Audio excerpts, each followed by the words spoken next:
What's up, everyone? So, this video will be a bit different from the ones that you're used to seeing.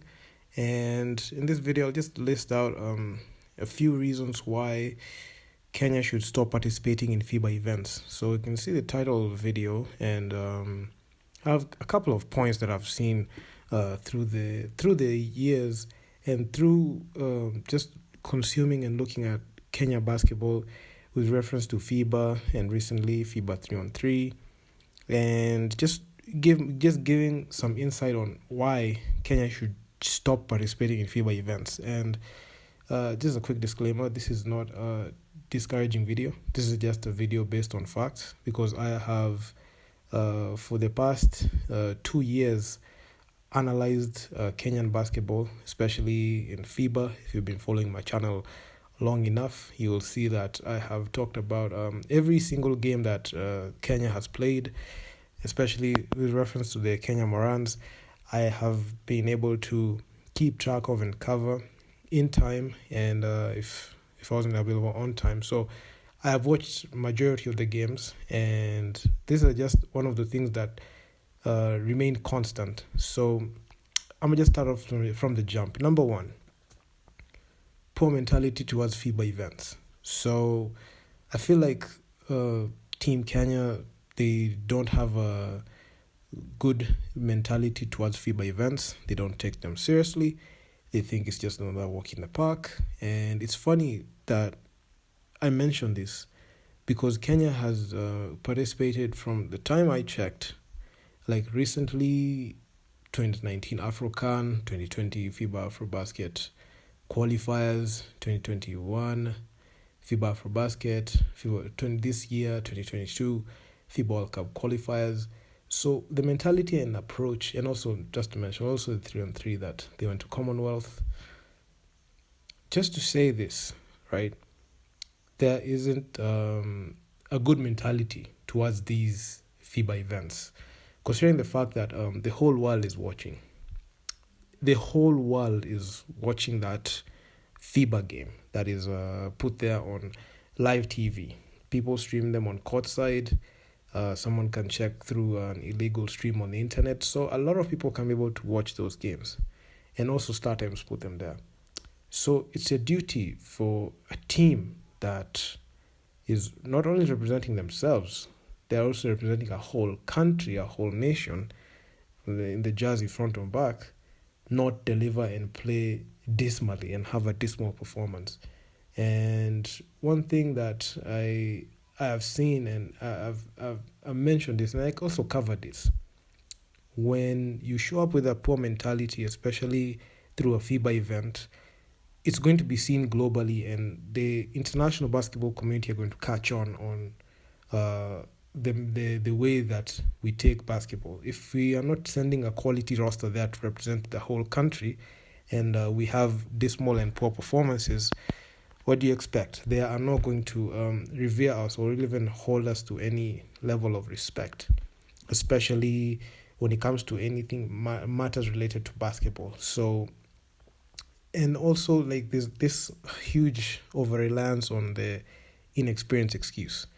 I've seen a lot of instances in post-game match conferences. I've seen Kenyan players and coaching staff who go out there and embarrass our country. They come out then in the excuse of, are we inexperienced? We lack the facilities. We didn't prepare. But the funny thing is, even I've seen this. You go out, you don't prepare, you don't take your work seriously. Then when things go sideways very fast, you come out and say, you know what, we are not prepared. You know what, it wasn't it today. We just had a bad day in the office. We'll get them next time. It's come to a point where it has to stop. And on record, the last time the Kenya Morans, because I'm referencing them because they're the team that I've followed like for quite some time now. The last time the Kenya Morans team won a game was last year. It was a year ago when they defeated Mali in the AfroBasket. They're yet to win a game. Out of all the games that we have played, from that time, the AfroBasket, after winning against Mali, until to this day, we have not even won a single game. And it's funny to me that all these players who keep citing inexperience, they have been to FIBA events. I'm not going to mention their names because you already know the usual suspects that are there in the roster. And they have played, some of them, they are quote-unquote international players. I don't know what that means. They're so-called international players. Yet they play so well when they play internationally, but when they come to play for their own national team, they just play poorly. I've seen this, even the women's basketball team, even the women's national team. Still the same situation. We have a situation where they keep citing inexperience. They go out there and embarrass the country. They come out with zero accountability, but we'll get to that. And the over-reliance on experience excuse is dead. You cannot use that excuse anymore. The team that is selected has been selected to do one job, to go out there and represent our country and win every single FIBA game that we are engaged in. And currently, the performance has been so dismal to the point where no excuse. You cannot defend that type of failure. There's this time like this at the beginning of this year in February, when the second window of the FIBA World Cup qualifiers opened up. I witnessed an utter embarrassment throughout the 3 games we played against Congo DR, Egypt, and Senegal. In the span of 3 games, we conceded north of 120 points in a single window, the most points conceded in a FIBA window. So that was very embarrassing. And even losing by 54 points, losing by 45 points against Egypt and Senegal respectively, it just goes to show you how the level of basketball has severely gone down. I remember I even made a video just talking about this, what I felt at the time, because when I watched those games live, they just really they just tore me apart. They really broke me, because those are the records and the things that the other countries and other nations are going to use to reference us moving forward. So as much as these people don't care about those games, they should, because those are games that they are being paid for by taxpayers' money. The players who are going to play there, they are going under the blanket and under the coverage of taxpayers' money, Kenyan's taxpayers' money, and they go out there and they embarrass us. So, yeah, I mean, on to my next point, because I can just go on and on. Poor team preparation. Poor team preparation is something that has been used as an excuse every time we fail, from the training, management of the team, itinerary. This is something that really I didn't like at all, especially with the Kenya national men's team that was supposed to compete in July 1st, 2nd, and 3rd. We were given a walkover against Congo DR because apparently the team did not have any finances. They didn't have any financial backing from the Ministry of Sports. And their last-minute hitch efforts led us to conceding the most points against Egypt and Senegal for a second time. For Senegal, they're just used to it. They're just used to dominating Kenya. And at this point, I even made a video on how Senegal is basically a country that just comes in and dominates Kenya in both basketball and football. So, and Egypt also, and not even to some extent, they have dominated us. And it's funny to me that just countries next to us, like South Sudan, were able to do the impossible and able to rebuild with the shortest time possible and able to learn and get competent coaching staff who knew what they were supposed to do and knew how to prepare their team for such a competition. They knew what tools they needed. And unfortunately for Kenya, we just didn't know, and we're not taking it seriously. So anything that happens to us, it's as a result of our carelessness, our sheer lack of discipline, our sheer lack of knowledge on how to prepare teams, and lack of tactical knowledge, and all the things that go around managing a team, from the point where they leave the country, their home country, to the foreign land where they're going to represent us, we have scored a 0. So it's just sad. It's funny. It's funny and sad at the same time. The reason why I say that is you might laugh at them. The other countries laugh at us because of how we portrayed ourselves. But it's sad because it just goes to show you like the level of the place where we have put the sport and the place where mentally Kenyans have put the sport on. And they don't see it as something significant. And one thing that we need to understand as Kenyans is the simple fact that sports can be used as a tool to create employment. Not everyone can be a doctor, not everyone can be an engineer, but having a sport that we're able to curate and make something attractive that people can come and invest in can put money in people's pockets. So the first way is fixing the national team and putting the national team on the map so that when they go out there and represent us great, we can be used as a place where talent can be scouted. And that's one thing that is not happening right now because of the people that we are sending there to represent us, and the coaching staff apparently don't even know what they're doing and they don't know how to compete at that level. On to my next point. I mean, I just go on because like I have talked about the Kenyan Morans, I've talked about the national team, I've talked about the state of basketball here on this channel. And to some point, I just see just consistent things, like consistency in failure, consistency in incompetence, consistency in all those things that go against what we need to do so that we can get to that level of competition. Poor team selection. The teams that are selected, they are not a representation of the best basketball players in Kenya, and here's why. You cannot have a situation where you are over-relying on foreign players, quote-unquote, those so-called international players, who apparently they play so well outside our borders. And it's funny that they even the president, even like I saw in an interview the KBF president saying that our best talent is out there in the diaspora. It's funny how the players who play in the diaspora, they play so well out there, but when they call them to play for the national team, they do a very shoddy job. They represent us in a very poor way. Someone can even ask if these people know even how to play basketball. And I believe, and I firmly believe, Kenya has the talent to pull it off. The only thing is, there is no public participation and there's no inclusivity of the players that we want to represent us. Because I honestly feel the basketball community and the basketball fraternity should also have a say in who is being put there.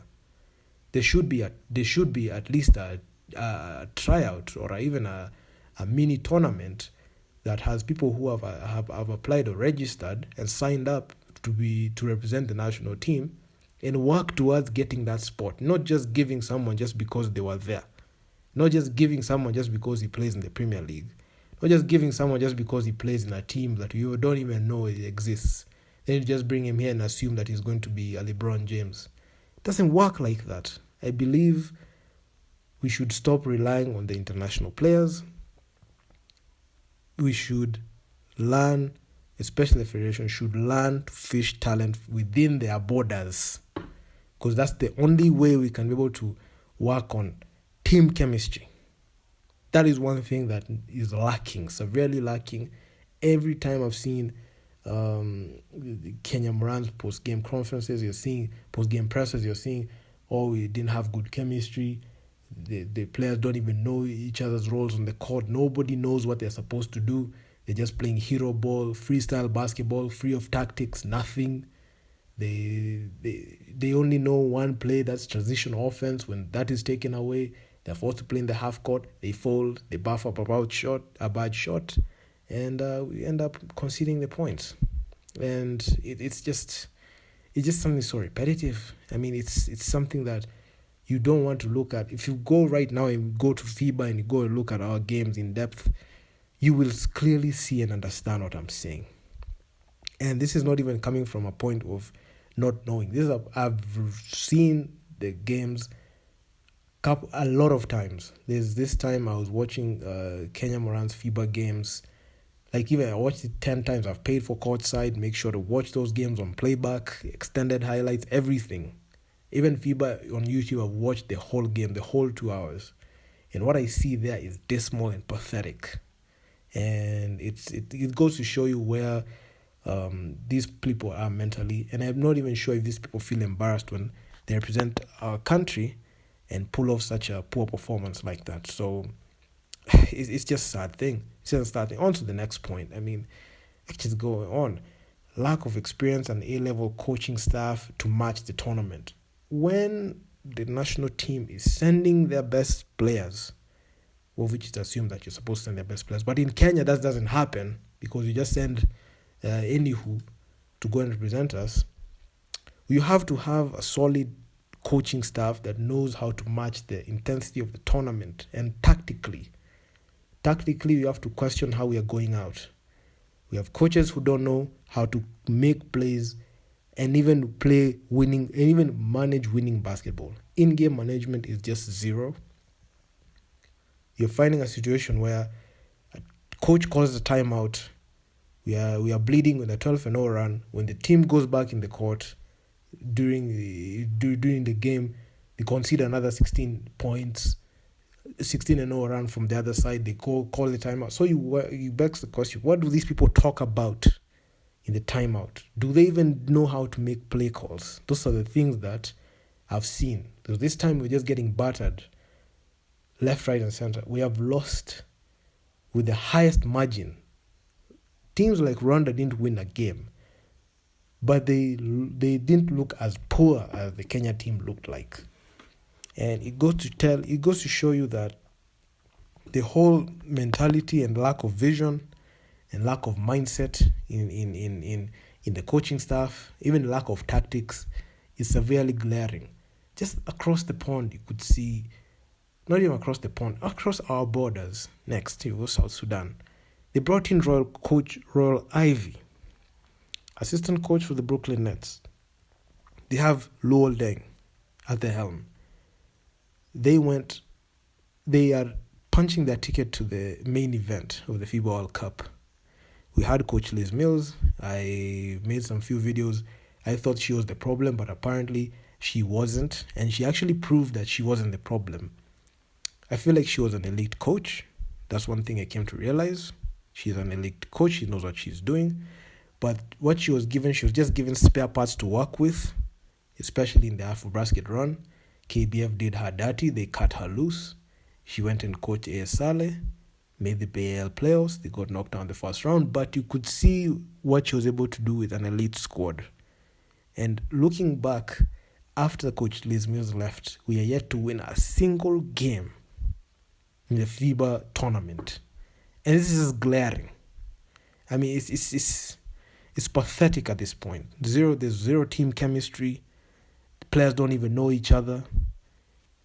Players fly in a day before the tournament and play together, which is something that shouldn't happen. So it's just, you have to question like the way the federation is setting up things. In reference to even the 3-on-3, you could see like they're chipping in, they're just helping them financially, but you can see the coaching is inadequate. We went to Romania, we lost, especially embarrassingly to Lithuania. Made a video about it. I mean, there's a laxity in the federation. There's a lack of visionary leadership in the federation, because if there's a visionary leader in the federation, they would have seen and they would have said, you know what, we're done with these national teams. We're just going to redraft, so that you can get players who want to really play, not players who you are begging to play, and they end up playing poorly for you. Even the question I saw, like they were struggling with finances when they were going to the FIBA World Cup. The thing that was so amazing to me is They were struggling with finances. They tried to do last minute efforts. Then they were asking the people, the general public, to support them. Personally, I wouldn't support them, because why would you support a team that doesn't even show even any lack? They lack will, they lack passion, desire, and fight, especially when it matters. Why would you send your money there when you know they're going to come back with a loss? Why would you? Teams, players, they rather go all in for the BAL and not even go in for FIBA, because they're seeing like the mismanagement that the federation it exhibits. It's so uncalled for. Teams like Mali, they experienced the same thing, and the players just absconded and they refused to play. So, I mean, there's a lack of visionary leadership in the federation, the lack of quality players on the roster, the over-reliance of players who have failed to deliver wins, and they're up there in age. You can see the mean age of the Kenyan Marines team is 30 plus. And if you compare that to South Sudan, the mean age is 22. So you can see teams are getting younger. Even in the women's side, you can see like they're old players. The youngest player I saw it was 24. Like, why are we sending old players like that? We have to send people with fresh legs who know how to play basketball, who they're malleable. You can't even coach a person who is over 35. What will they change in their game? The constant refusal for the Kenyan Marines team to rebuild. Also, not only the Kenyan Marines, any team going to represent us nationally, and in cross reference to basketball, the refusal for the teams to rebuild with the younger talent that is within our borders. That's something that I've seen that we just don't want to do. The federation doesn't want to do. They just want to rely on the same players to deliver the same result. We expect them to operate at a high level, but we know that they will still capitulate, even if you try to give their hopes up, you try to talk them up. I'm sorry, but it's just a losing battle. In closing, the Kenya national teams representing Kenya in basketball should just focus on a rebuild, stay away from FIBA-related events for the next 4 to 5 years. Forget about the AfroBasket. Forget about FIBA World Cup. Forget about FIBA 3x3. Stay 4 to 5 years, rebuild a quality roster that we can move on with for the next 10 years. Because you could see the level of the way we are going out is embarrassing. There's no need to fly out of the country and go outside and embarrass ourselves every single time. We don't have to do that to ourselves. We don't have to do that to ourselves as a nation, because every time you wear a Kenyan jersey and you as a player and you go out there and embarrass us, that's the impression that they'll be left with. So it's not advisable for us to even go to any FIBA-related events for the next 4 or 5 years and focus on rebuilding, honing skills, talent, and getting a proper coach, proper coaching staff, and proper players who can play. If these players is one of two things. The current teams, it's either the coach is not coaching properly or the players are not good enough. If not good enough, just get rid of them. And statistics have shown, footage and stats have shown that these players are not good enough. They're not good enough, you get rid of them. Get other players who want to play and who want to compete. Because I'm pretty sure in our borders we have players who want to compete at that level. So they're not given a chance because you're just recycling the same players who give us the same result. I'm tired of seeing some people on that roster and they just need to go home. There exists no need for the team to embarrass themselves in every turn, from FIBA 3x3 to FIBA 5-on-5 basketball. We just need to stop going to those FIBA events, focus on a rebuild that will last at least 4 to 5 years from now. So when we go into them in the 6th year after the rebuild, now we know what we are doing.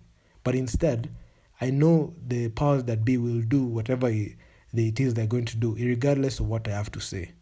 But if you continue with the same strategies, we will keep getting the same results, and it's going to add on to the loss column, and you're going to continue to embarrass our own country. And that's one thing that doesn't sit right with me.